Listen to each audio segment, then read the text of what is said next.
On the 15th of July 1906, a young woman called Adela Pankhurst made her way to a park in Manchester called Boggart Hole Clough. She'd just been released from prison for heckling a local MP, Winston Churchill, at a public meeting. She was here to make a speech about that most basic right, the right to vote. Adela Pankhurst and her fellow speakers were standing here at the bottom of the hillside. A massive crowd spread out around them in all directions. As the meeting began, a group of thugs began mingling with the Pankhurst supporters.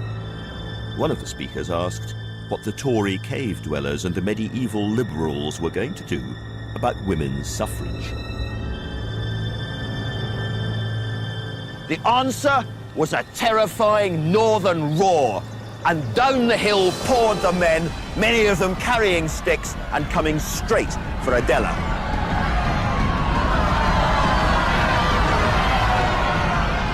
People in the crowd began to scream and panic. The men went straight for the women, grabbed them and brutally hauled them back up the hill, passing them from man to man. Their clothes were half torn off, they were beaten around the face until the blood flowed, and older men, respectable-looking men, started to shout obscene suggestions.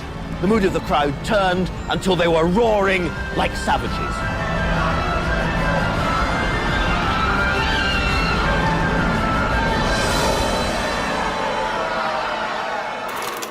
What happened here one long ago Edwardian Sunday was only the very beginning, because the battle for democracy, women's votes, would prove to be extraordinarily violent.